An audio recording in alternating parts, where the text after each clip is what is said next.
They asked a general question. Should Biden, this is just in general, should he be running for president? They've asked that throughout the year. Back in February, 37% of voters said that Biden just should be running for president. Now, right after the debate, they have that number dropping to just 28%. By comparison, they asked the same question about Donald Trump post-debate. The number is 46%. Now, more specifically, in response to the debate, they asked this: what should Biden do right now in the wake of this debate? And in this CBS poll, 64%, basically two-thirds of the electorate, said he should step aside. And I think what's particularly troubling for Biden in that number, not just the fact that it's two-thirds, is look at within his own party. This isn't just his political opponents saying he should get out of the race. This is worry within his own party, concern within his own party. 45% of Democrats saying that Biden should step aside. And obviously that performance, I think, just reinforcing and maybe even increasing in terms of its potency, the main concern, or one of the main concerns we've seen over and over when it comes to Biden, and that is his age. This is a Gallup poll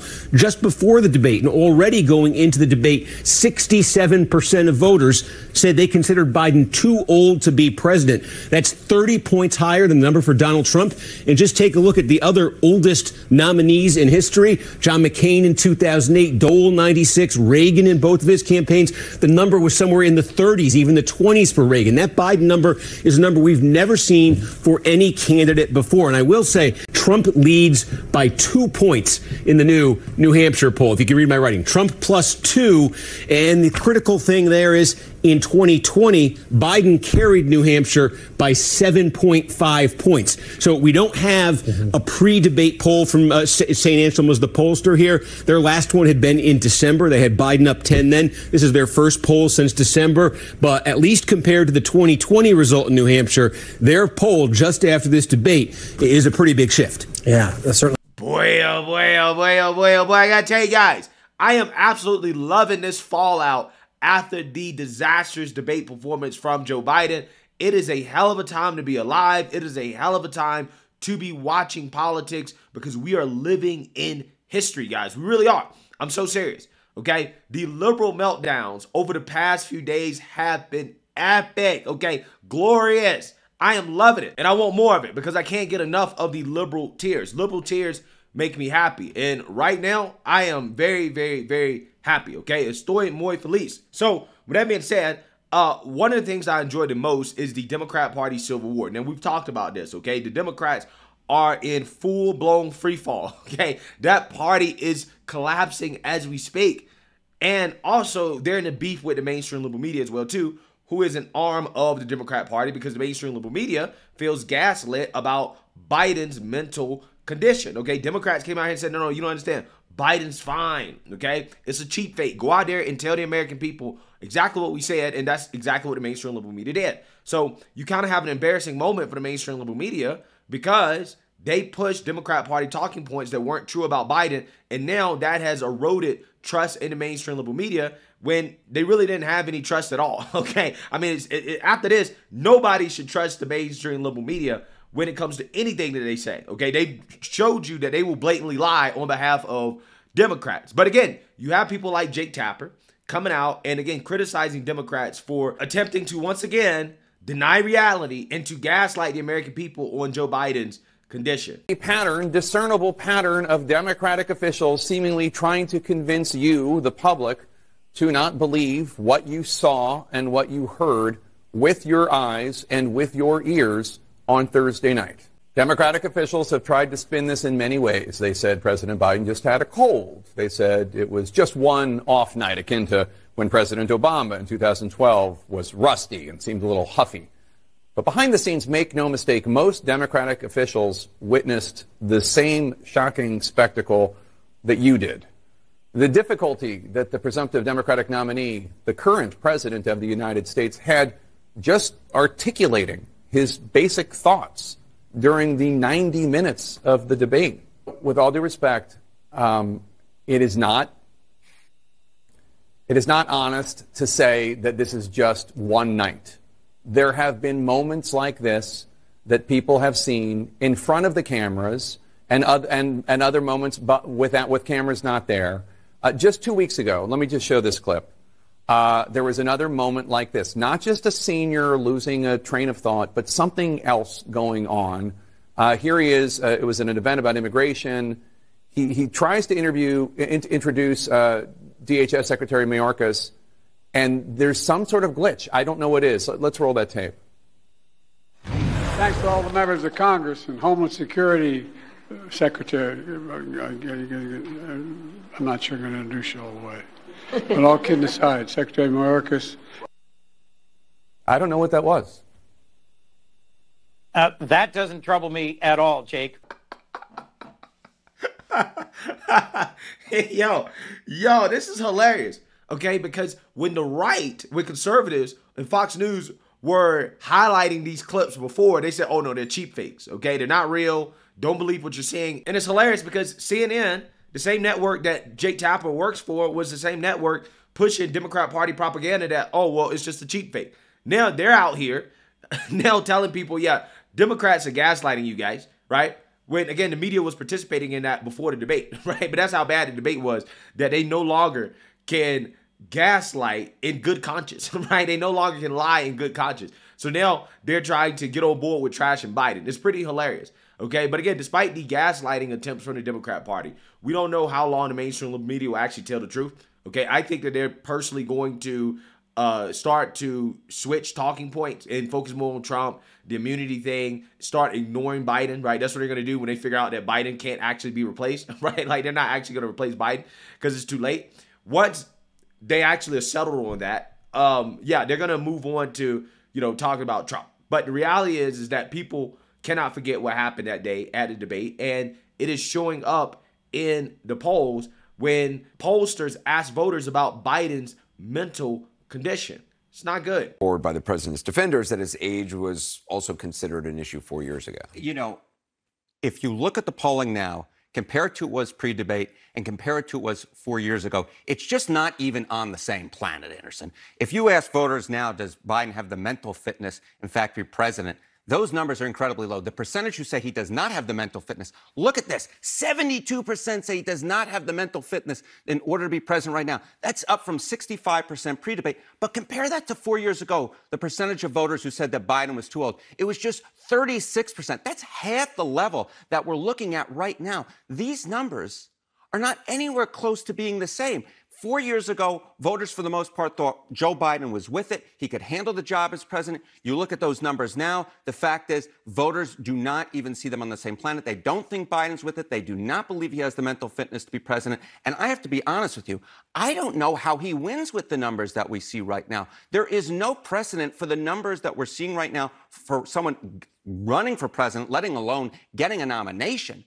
These are the types of numbers, when you combine them with some of the numbers that we're seeing post-debate that show him trailing Donald Trump, these are the types of numbers that could end a campaign if he can't turn them around. There is some comparison being made between Biden's first debate performance and Ronald Reagan's, and there were questions raised after Reagan's first debate performance. He came back with a second better one. He came back with a second better one, but the fact is, if you look at the numbers that Ronald Reagan had after that first debate, the percentage of voters who said that Ronald Reagan was too old, look at this. It was just 27%. It was 27%. Age was an issue at 27%. That was after the first debate. That wasn't before the first debate. That was after the first debate. And I averaged 2 polls there. So it's not like we're just looking at one number back in '84. We're looking at 2 polls, average them together. There's 27% who said that Ronald Reagan was too old. Now that number for Joe Biden, who says that he doesn't have the mental fitness to be president, is well more than double. It's 72%. Ronald Reagan was able to recover in that second debate because voters were willing to give him the benefit of the doubt. The fact is, voters might have been willing to give Joe Biden the benefit of the doubt going into the first debate, but afterwards, I don't see it. All right. Yeah, so again, the question that everybody's wondering is, how is Biden going to recover if he's going to stay in the race? In my personal opinion, I don't think there's any way to recover. Biden's never going to be able to recover from what people saw happen at that debate. And one of the reasons why is because he can't, right? It's not possible for him to go out there for, I don't know, an hour straight without a teleprompter and to actually answer questions, right? Which is what Biden's going to have to do. Biden's going to have to be put through the gauntlet in order to gain back the trust of the American people, but he can't do it, right? He just simply can't do it. It's not his advisor's fault, okay? It's not because he had a cold. It wasn't one bad night.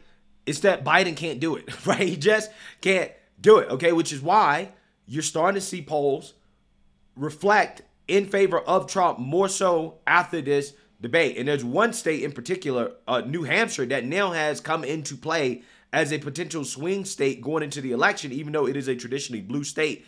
Now it is going into the territory of a red state following the debate. And at this point, it really is looking like if the election was held today, Trump would win in an absolute landslide. Okay, that's what it looks like. So without further ado, let's get into it. Debate performance is a nightmare, sure, but they're scared of a contested convention. They fear replacement scenarios as much as keeping Biden. It will be bad. It will be bad. It will be bad. Sure, it will be bad if they do it. If they have to switch horses in midstream, it would be bad. But you know what else would be bad? This.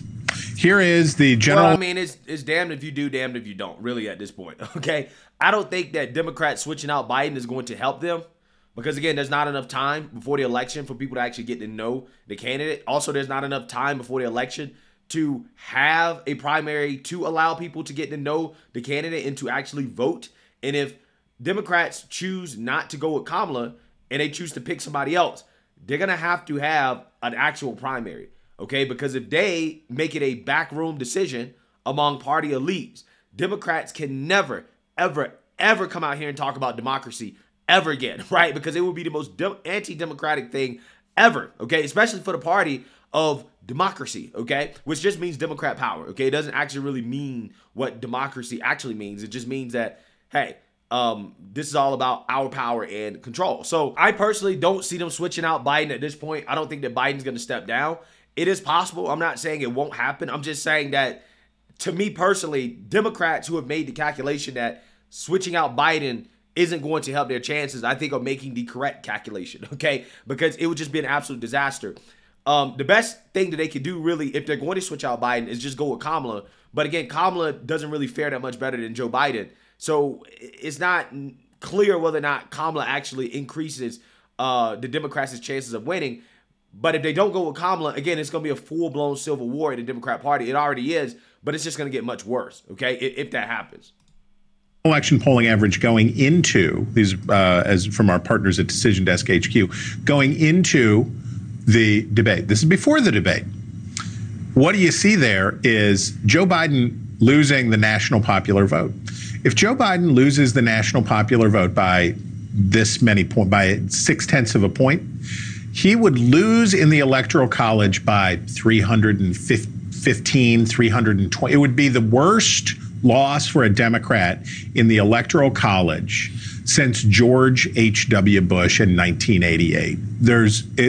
Hard to overstate, because Democrats need to, and we say this all the time, but I remind you again, you can look at the state polls, hang out with the state polls, sure, but you don't really need to. Look at the national polls. Democrats have to win nationally by more than 3 points because the swing states are more Republican than the nation as a whole. Hillary. Now, I've been telling you guys this for the longest time, right? It's amazing how, you don't have to have a journalism degree, okay, to understand this stuff, okay? Because he just explained exactly what I told you guys. When you're looking at these polls, right, what you have to keep in mind, one, is that Trump underperforms in the polls, right? Trump typically always does better come election day than the actual polling suggests, right? So he's probably underperforming.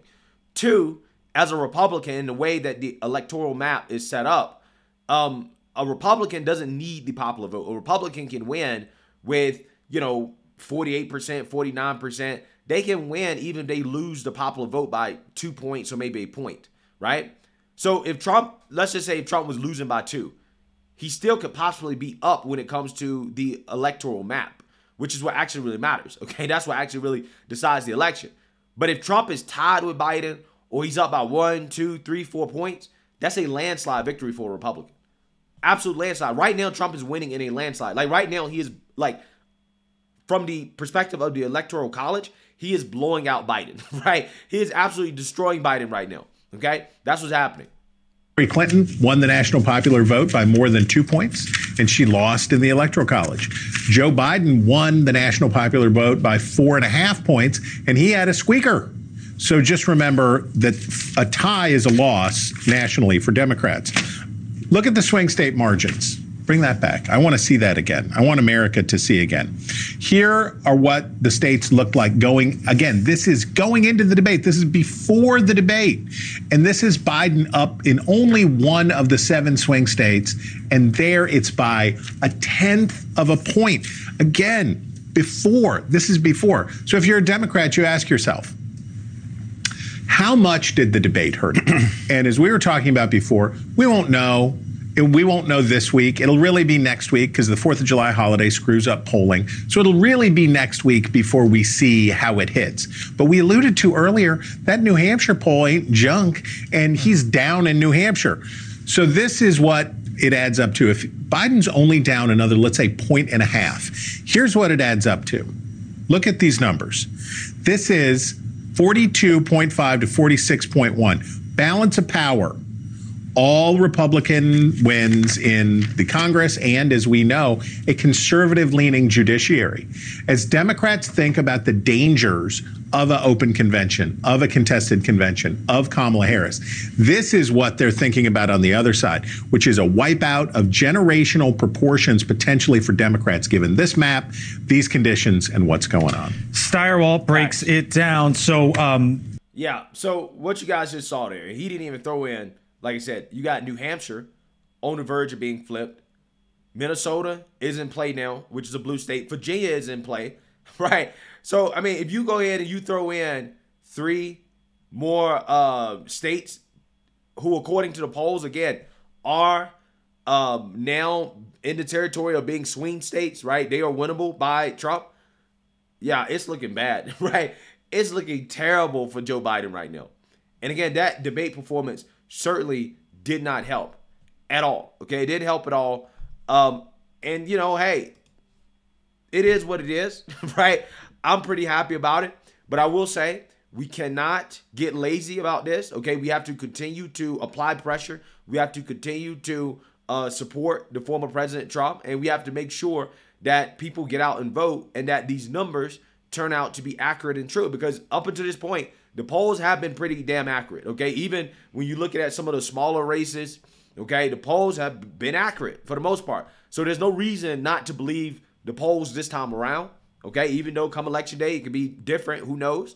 But if the polls are accurate, it's over, right? It's essentially over for Joe Biden, and it's only going to get worse from here on out.